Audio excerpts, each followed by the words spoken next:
Hey, what's up, everybody?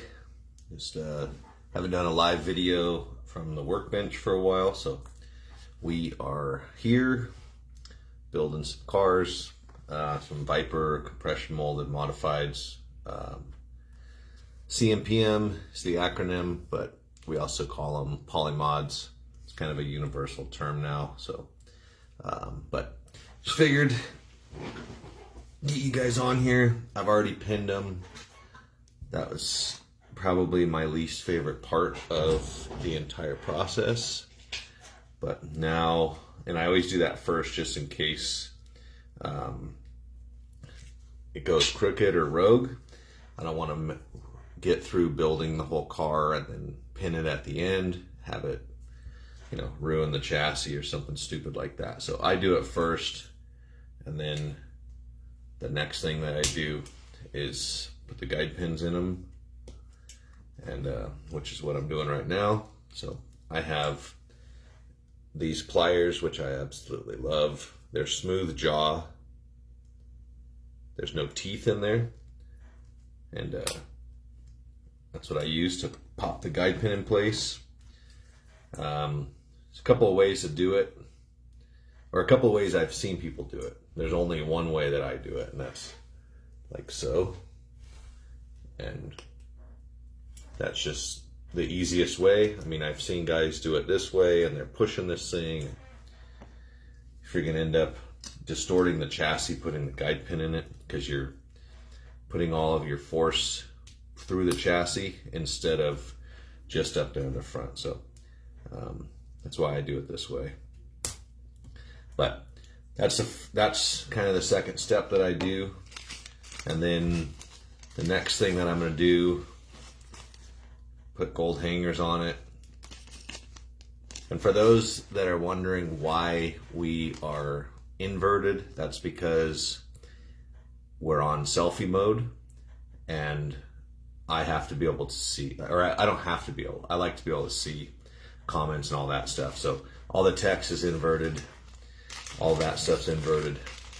I promise I look exactly the same the other way, so you're not missing out on anything. But yeah, so gold hangers. These cars I almost always will use plated electrical, which there's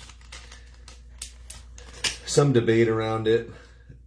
It's obvious that silver plating silver is a better conductor than standard copper. Therefore, guys like to run the silver because they think it's faster, which technically it is, but I've never been able to tell the difference.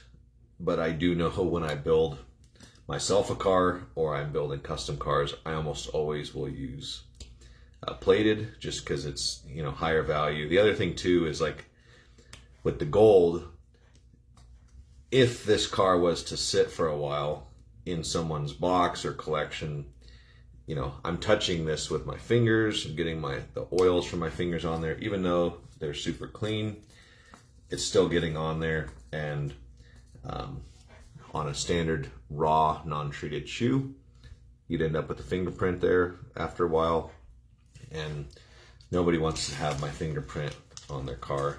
So that's why I like using the gold. Plus, gold's fancy, so it's pretty cool. But I go ahead and put the hangers in, and then I'm going to go ahead and put the pickup shoe springs in them next. These particular cars, I like to run a 9 thou spring in them. That's something that hasn't been a lot of talk about, but we did just do a video, YouTube video, for those that saw it. Thanks for watching that. But we were trying to slow a car down for drag racing, and in that video we ended up changing the pickup shoe springs, and that made the biggest difference. So if you haven't seen that, I definitely recommend checking that out. But now I am getting on my extra glasses, because a lot of times you have to separate springs, and my eyes just can't take it anymore. So right now I'm just separating springs. And springs, honestly, if you don't have your springs labeled in a tube, or sorry, if you don't have your springs in a tube that's labeled, I definitely recommend that. I mean, it's really difficult without the right measuring tools to measure, you know, an 8th thou and a 9th thou, because, you know, depending on how accurate your micrometers are, and even the ones that I use Mitutoyo, which are some of the best measuring instruments out there. I have some other, you know, measuring tools too that are Mitutoyo, but you're better off to keep them marked. I do have a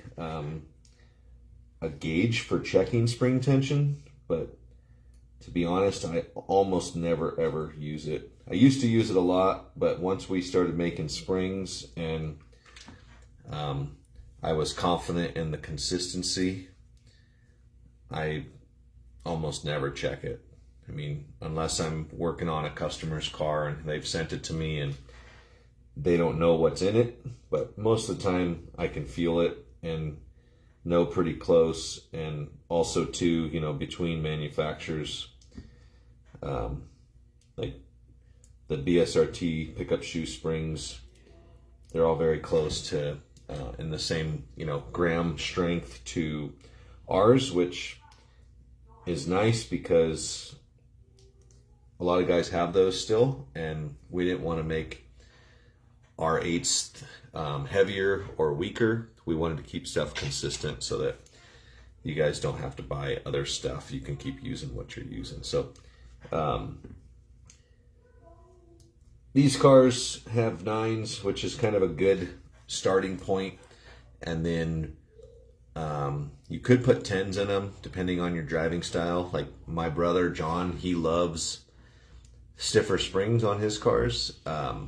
It definitely makes them faster, but it also makes the front end a lot lighter because the stiffer spring is trying to actually raise the car up off of the track. I can't drive stiff spring cars for crud, so I almost always have mine kind of in a good happy area where I'm not getting arcing on the shoe. I mean, ideally you want to run just enough spring tension to get max power without having arcing.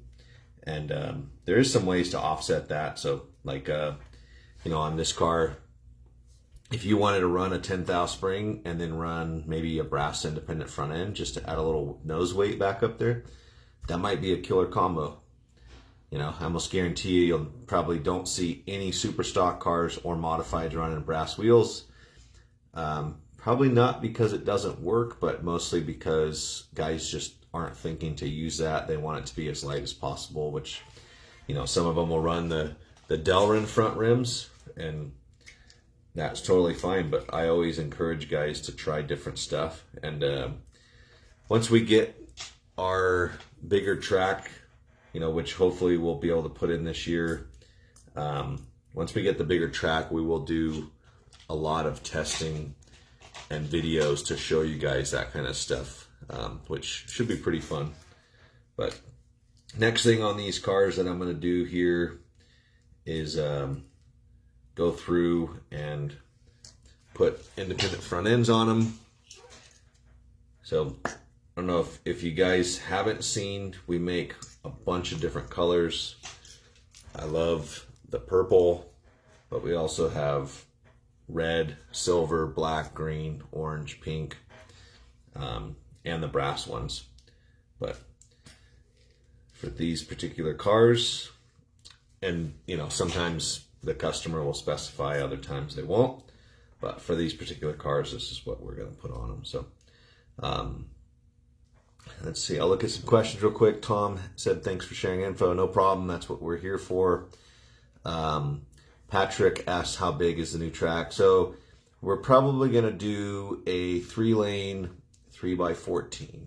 So we've actually had that size as our shop track, I think twice.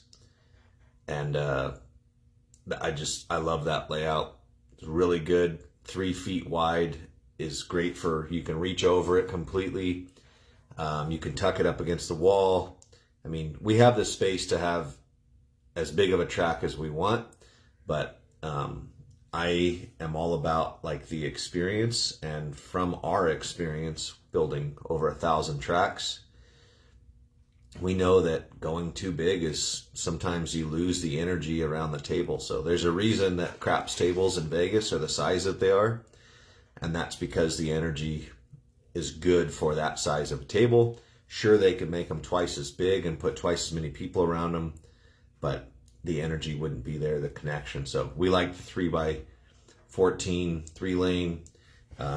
We'll probably definitely have Thor make that for us once they get caught up on orders, and that will be kind of the test track. We'll run it bi-directional, but for testing cars, I love having a track that size. I mean, 3x14, I've run unlimited cars on that.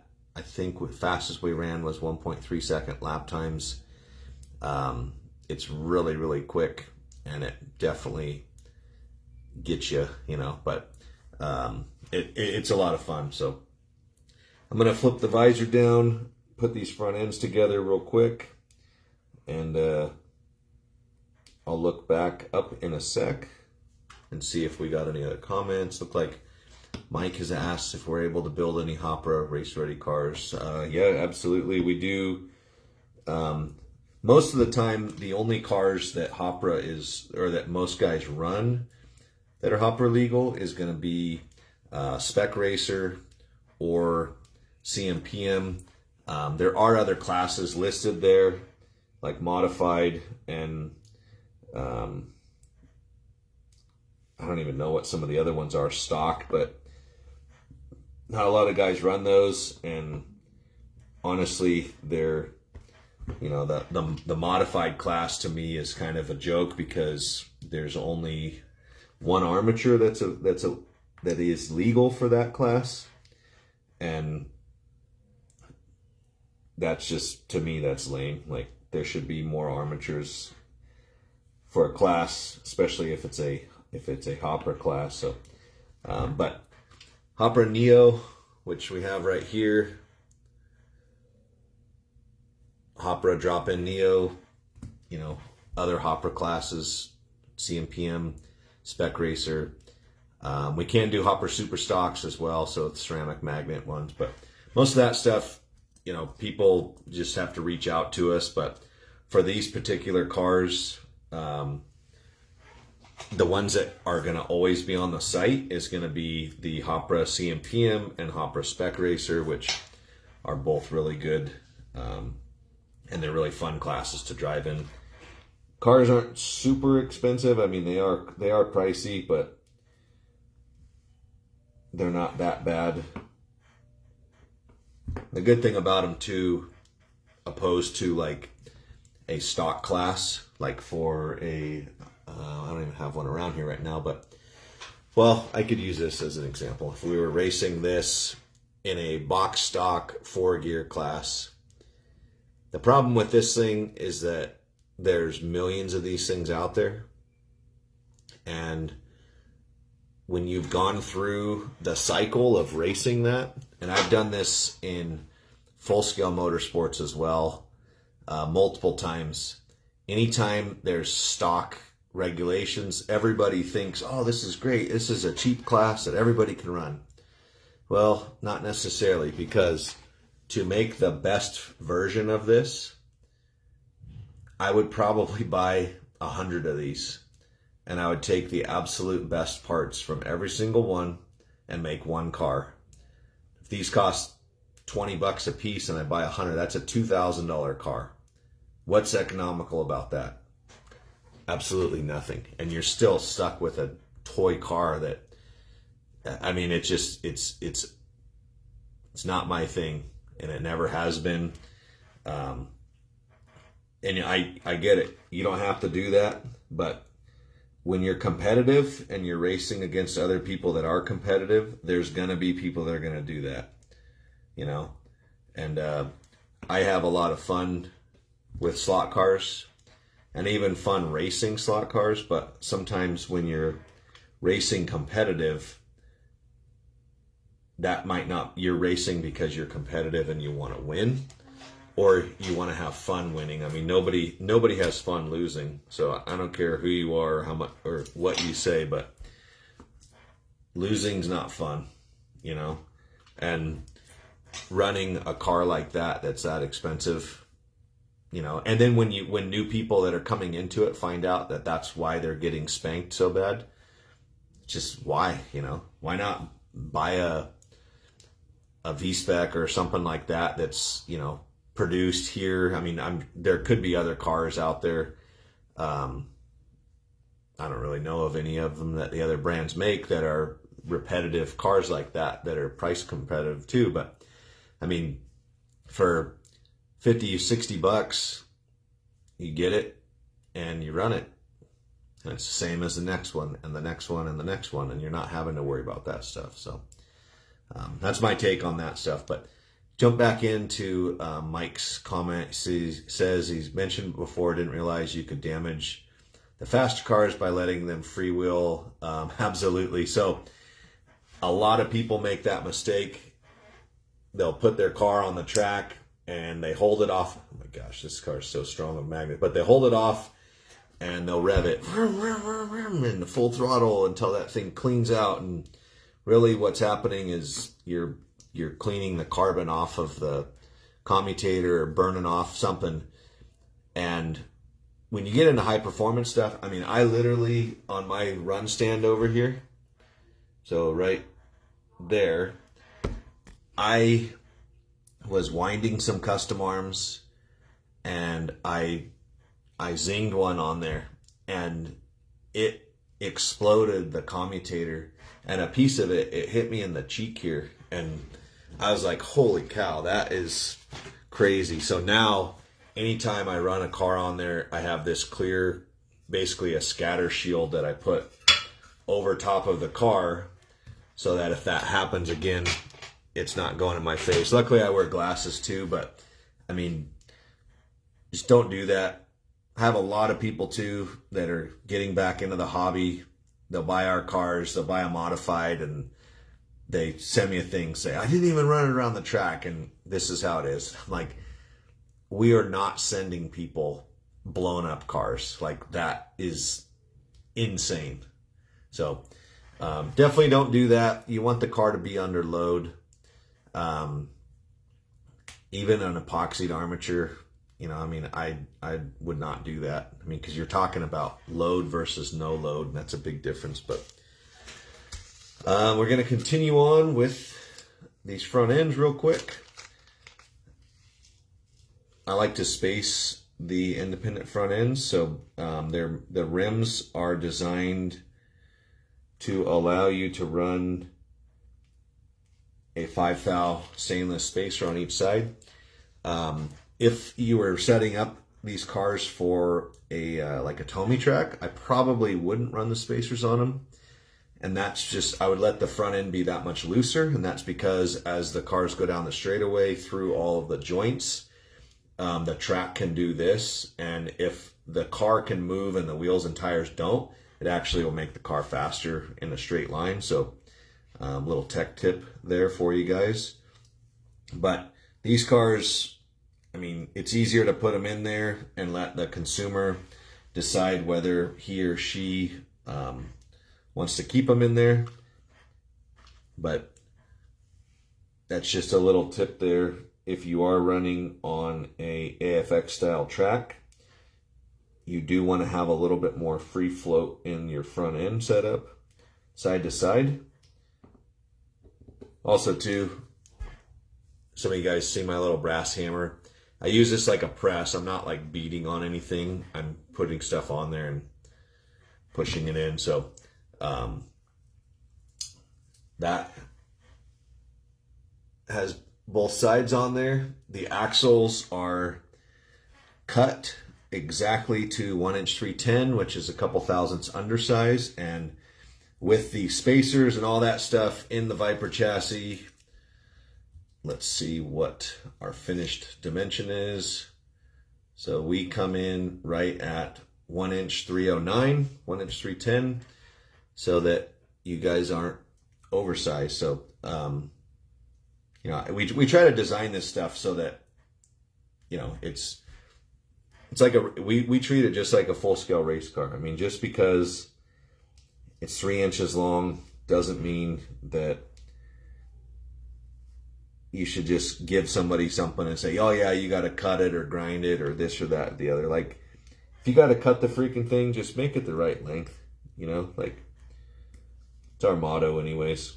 So I'm sure some of you have had some stuff where it's like, oh, but that one time, you know, and just let us know. Maybe we can do something better the next time on that one. So we're always trying to make stuff better. I mean, the guys and girls that work here every single day, they're working on making stuff better. I mean, John comes in all the time with projects of cool things, you know, like this little thing right here.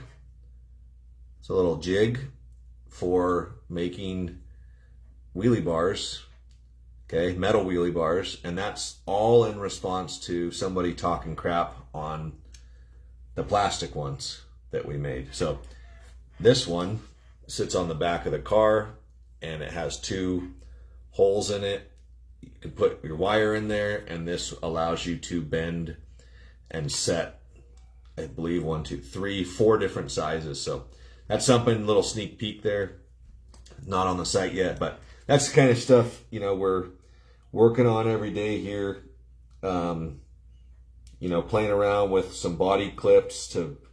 We had a customer earlier today ask about a 4-gear body going on a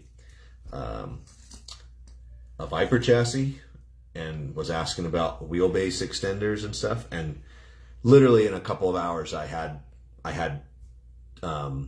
test parts in my hand from John. So pretty cool. Larry said, setup block we don't sell anymore. Yeah, this one actually, this one was one that didn't make the cut. So the lock wire got cut on here and caused some problems. So I use it as a backer for pressing front ends together. But yeah, maybe someday we'll make those again.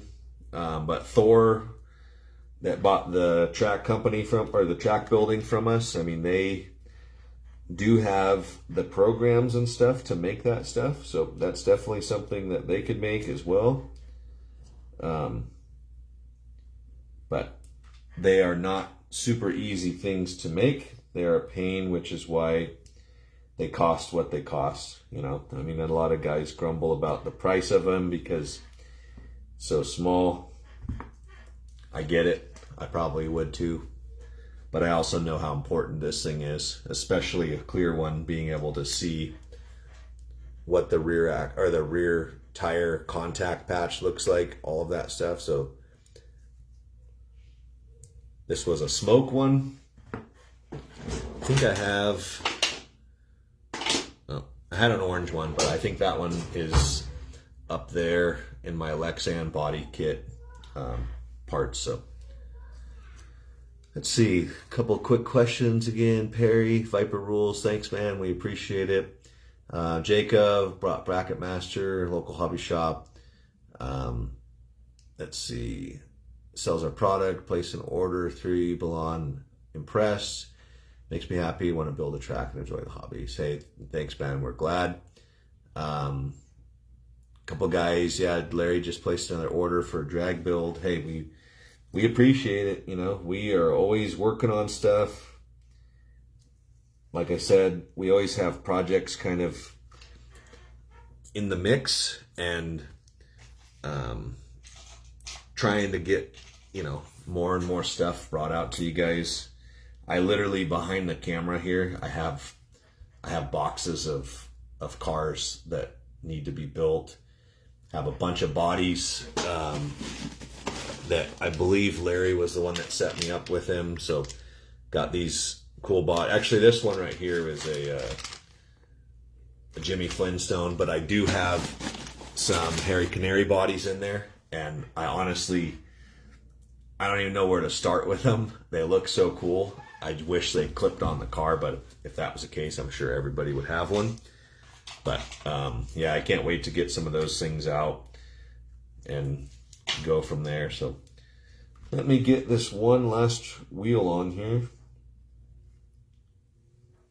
And that'll take us to the next step, which is going to be probably end bells, armatures, and all of that fun stuff. So on these cars, the ones that we saw on the site, I usually run the wide gap. It's advertised as a 2.5 ohm, but typically they're 2.35 to 2.43, at least on my meter. But we spec them out at 2.5 just to be safe. It's a good arm for a level 10 magnet setup. You could run it hotter. You could run a 1.5 ohm, like 35 gauge, but you really got to be on top of that thing. Like, it's so fast. Or you got to bury the car and let the car drag and then run choke run coast. A lot of guys like that too, but I like the freeness of a 2.5 ohm setup, the right height. Most guys that buy these things are super stoked, but you can see a couple of different color combos there. One of these cars is getting this body, which is pretty cool. I got another car in the back that is going to be getting the red wheel set, kind of a patriotic thing, but super cool. So let's see, look at the comments again real quick. After race, what do you recommend for cleaning? CRC, contact cleaner. Yeah, the CRC works good. I've used that for a long time. I actually think I actually don't have it anymore. I've replaced it with this, the EcoPower motor spray. So I like that stuff. We actually started selling it on our site, and we sold a ton of it, and now it's back ordered, which just makes me want to cry. I hate when stuff gets back ordered, especially when we start selling it, because one of the whole reasons why I created Viper in the first place, the early Viper used to just be, I actually had a website called EliteSlotCars.com. I don't even know if it still exists, but at that time I was basically just like selling stuff like Lucky Bob's. I was selling all of the brands of stuff, and I would always be out of stock on stuff. I'd order more. It exposed a weakness in the fulfillment system from some of the other manufacturers, and the more that I ordered, the longer it'd take to get it, and I was like, this is ridiculous. And so we started making parts because of that, and now the friggin' motor spray happens to have that. But CRC is good. I almost always would make sure you pull your front tires and your rear axle setup out of there when you spray it, and then make sure that you re-oil all of your bushings and stuff. So, but pickup shoes and oiling is kind of the main things. It depends on how many races too. Like if you raced a couple of, 3-minute heats, and then you had to run the main and you're running like another 3 to 5 minutes, depending on how serious you are, I mean, you could go pretty deep on it. But up front here in the hobby shop, we have a track with V-specs on it that have been running for over 2 years, every single day, except for Sunday and Monday. But it run every single person that walks through the shop will drive on that track. It's crazy. I mean, my office, I'm about 50 feet away from the front door, and I can hear people come in, slot cars, and that's those cars. I mean, they're so broken in, they're dirty, they got brush dust all over them. They're still going. I mean, race cars though almost never look like that. But the last video we did on YouTube, we took a customer car and he wanted us to slow it down to get into a different index, and that car it had, I think, 7 or 8 passes on it, which are on the drag strip. That's not hardly anything at all. That's basically 8 times 20 feet. That's 160 feet. So that would literally be a couple of laps on a modern 4x16. But I still cleaned the pickup shoes and oiled it just like I would have if it was a track car. So check that video out. Just kind of moving through the comments. Looks like Jared, a couple Bracket Master cars. Yeah, man, the Bracket Masters are awesome. Like, those things, they rip really good for being a 6 ohm based car, 5.8. I mean, we everything used to be 6 ohm spec, and most of the rules allow 5.8, and so we have just transferred everything where we don't make 6 ohm stuff anymore. We make 5.8 ohm stuff, and so we've been kind of converting that stuff. If you follow our super stock arms, they used to be super stock 6 ohm, now they're super stock 5.8. It's been like that for a couple of years now, but I had someone ask me, you know, what's the difference between the 6 ohm that comes in the V-Spec and it was a 5.8 ohm that comes in the ViperJet 2.0 and the Superstock 6 ohm. And I was like, it's the same arm. I need to fix the letter or the name. So went back and did that, but those cars are pretty awesome. So I'm going to jump over here real quick. I got to get some arms out. Make sure that they are the spec that I want. These cars get balanced arms, they're epoxied, all that, you know, all the right stuff that you need for this stuff. I'm going to go ahead and check to see what the inductance is and the ohm reading. So this arm right here, 2.32 ohms. See if you can see it. I mean, I wish the focus was better, guys, but because there's so much stuff in the background, let's see if we can do this. I don't know. Maybe that still looks bad, but that's definitely going to go in one. These are epoxied. The stacks are ground, and they're balanced. So this one, 2.39. Check out these others here real quick. This one's 1.43, so I'm not going to use that in one of these because that's just too radical for someone that's not expecting that much power. But I'll probably have to go, yeah, this one's 1.38 also. So those are 35 gauge arms. Bigger wire, lower ohm, less resistance, makes way more power. So we're going to go ahead and load these guys up. I run a flanged bushing on these. So we run the flanged Viper bushing, and then they'll get 7-tooth pinions. So I like to just barely put the pinion on. So the pinion has like the first like 0.5 millimeter of the pinion gear is a bigger diameter, so that it'll pop on like this. It kind of centers itself, and then it allows you to press it on the rest of the way so that you're not forcing it on there sideways. That's another thing that we have engineered into the product to make it to where you guys aren't, you know, having problems pushing pinions on crooked or anything like that. That's something that probably goes unnoticed, and that's okay. But I like to pop it in there so that the bushing doesn't fall off. And then after I install it, I'll go back and pull the pinion off completely, put Loctite on the shaft, which I use a blue 242 Loctite. And that way you can get it back off down the road, and then I'll press it on all the way, make sure that it's in the right spot for the crown gear. But these two arms are ready to go. They're pretty much ready for end bells, which I may need to go get some more end bells out of the Viper room. But let's see if I have a couple up here. So I got one.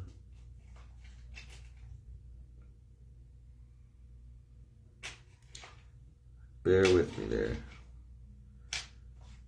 Yeah, so I only got one in my drawer right now, but we're gonna go ahead and check this thing out. Let me look at the comments real quick. Home enthusiast, how can you clean calm on your used armature? So, great question. You want to, if you can remove the armature, that's the best way. Obviously, on like a in-bell, setup, the armature or the commutator is hidden, like you really can't access it. So if you do get it out and you have it like this, I would pull the pinion, pull the bushing. I would chuck the arm in a drill or a Dremel tool. So I have this small battery powered Dremel, and then I have a 16th collet in here so that I can chuck an arm in there. You got to be careful chucking this side because you're only holding on a little bit of the shaft, but and then just use some 2000, or you could start with 1200 sandpaper and then go to 2000. The main thing is if you scratch the comm a lot, if you're putting deep scratches in it, that is actually going to cut your carbon brush, because your carbon brush is literally just dust. Okay, it's carbon dust, has graphite in it, just like a pencil lead. And when if you start to crush lead, it just disintegrates into dust. That's essentially same thing. And the the comm will cut that. But if you polish it, and go to 2000, if it's shiny, like I'd throw the spacers back on it, throw it back in there, re-oil it. That's another thing too. When I have it at this level, I will put some oil up on the shaft, up against that bushing on the arm before I slide the bushing back. And so, that's, another thing. Jeff had asked, no shim needed. Nope. The way these are standard with this setup, I don't add any extra shims to them. You can add shims, but you got to be cautious of the inside diameter of the shim. Okay. If you use tight shims, what will happen is as that shim pack is floating and as the car flexes, okay, even a Neo car with a stiff chassis will flex. And if you flex the car and that shim pack does this and stops, it will actually cut into the arm shaft and it'll actually act like a brake. So you'll notice it in the S's on switchbacks. The car will deslot and you won't know why. A lot of times, it could be the power band too, but in my experience, running too tight of shims.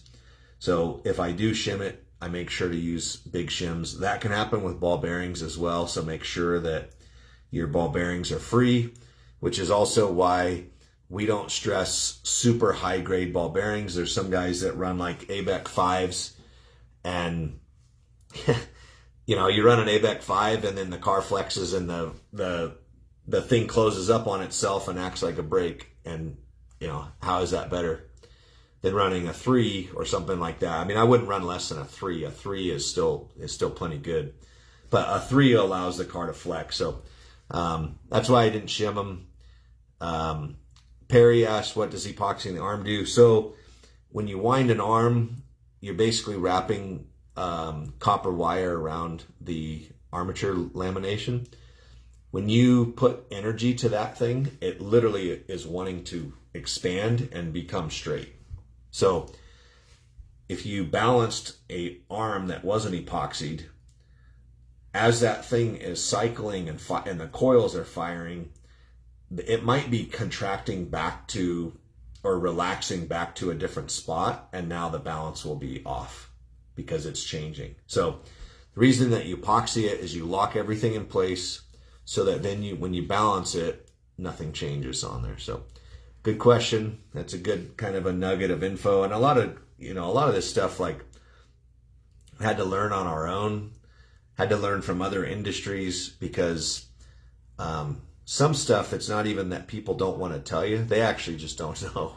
They just say, well, that's just always how we've done it. And that almost irks me more than anything, because not knowing why you do something is insane. So, and that applies to all manufacturing. I mean, that can be all different kinds of stuff. So I'm going to jump back in here real quick because I got to run in a few minutes, but I am going to check the brush tension on this end bell. So this is a factory end bell right out of the package. It looks really good. And so I'm not going to mess with the brush tension or the tweak. But what I am going to do is break in the brushes. I know that everybody's going to ask me for this tool, and I'll show it to you anyways. But this is a tool that has diamond dust on the end here, and it's the exact same size as the commutator. So you chuck it up in a Dremel. And it cuts the brushes to the diameter of the comb, and it does it really, really quick. So I usually do it to about 90%, and then I let it finish itself on the break-in stand. But I wish these were available. When these were available, there was only so many. You might be able to get these from Scale Engineering. He might still make them. If he does, I would definitely pick one up. They're expensive, but they're really good. I absolutely do not believe in breaking brushes in by letting the car run. I don't do that, because the contact point that all that current is going through when everything's brand new, it just, I don't think that that's the right way to do it. So I break them in that way. Before I had that tool, I actually would take an X-Acto knife and I would score the comm on an arm. And I had a chassis that I cut the back off, or where the traction magnets go, so the arm shaft was sticking out. I'd put end bells in there and I would chuck that in a drill and I would just let it cut. So that actually worked too, and that you can definitely do from home without having to buy any kind of a special tool or whatnot. So getting some magnets. This car runs the Pro 10 high torque mags, which they work really, really good. And at this point, let me see if I can get you guys a little bit zoomed in down here. It doesn't look like it'll let me do it down low. But at this point, I'm going to put some oil on the shaft, like I said, because I don't want to be called a liar. That also will hold the bushing up. You can see now it's staying up there. And we're going to go ahead and snap this motor in place. So this is something that I see people do wrong a lot of times, and I don't know how to explain it any better than our videos have. But this thing, I would have already snapped it in there. It would have been that quick. But you want to get your bunny ears behind the hanger before you push down on it. If you don't do that, you're going to bend the bunny ears and the hangers. And the way that I do it, there's absolutely zero bending, tweaking, any of that stuff. You want to make sure that that stuff all stays as neutral as possible. So at this point, I will run it just to make sure that there's life. I don't run it that much without the magnet clip on it, because the back of the magnets are not set at the correct air gap. It needs to have the magnet clip on there in order for that to be correct. So I put the traction mags in. This is going to be high downforce, so the magnet with the white stripe goes on the same side as the motor magnet with the white stripe. That's high downforce mode. And now we'll put the clip on. The clip, another thing, guys, a lot of times they will spread these clips out like that to try to drop it on. That's not how they're made to go on there. So try to do this in a way where you can see. So I have this on one side and popped it in. Now I'm going to push down and it's going to pop the rest of the way in there. There's no distortion. And once the clip is installed, I make sure that it goes back and forth, because when it is installed correctly, it should move back and forth on the chassis the way that it did. So at this point, this car is ready to sit on the run stand. and that's like 6.5 volts. So for those of you that were watching earlier when we talked about not free revving this thing, we don't rev them that high on the test box. So I usually don't ever go over like 10 volts, no load. But that's going to wrap up this video. These other cars are going to have to wait till tomorrow. But looks like go through a couple of questions real quick. Let's see here, just to make sure we didn't miss anything. I might have missed something, guys. I apologize, but let's see. Perry, glad you're helping you out, man. Like, you know, we love this stuff. Like, we do this every single day. I mean, I put in, it's 6:20 right now. Been here since before 8 this morning, and just keep going, you know. I mean, we build a lot of cars, we move a lot of parts, and it just never slows down, which is great, you know. But also have a lot of fun doing it. I actually have been having a lot of fun sharing more stuff with you guys. So hopefully you guys enjoyed this video. And if you want a custom car built, reach out to us. You know, if somebody does want a Polymod with the 1.5 ohm arm, or I mean, we have other flavors too. You know, we have some 1 ohm arms. We have some 3/4 ohm arms. I mean, these are all ready to go. We have some 35.5 gauge arms too that aren't in cars yet, but they are right. Actually, sorry, that's 35. But these are all ones that we've already worked up or wound. I have a plano up there that has all my armature winding stuff, and occasionally I'll take that stuff home and do some custom winds. And usually, sometimes they end up in cars. I mean, other times, like this is one that we just did. This arm's 0.3 ohms.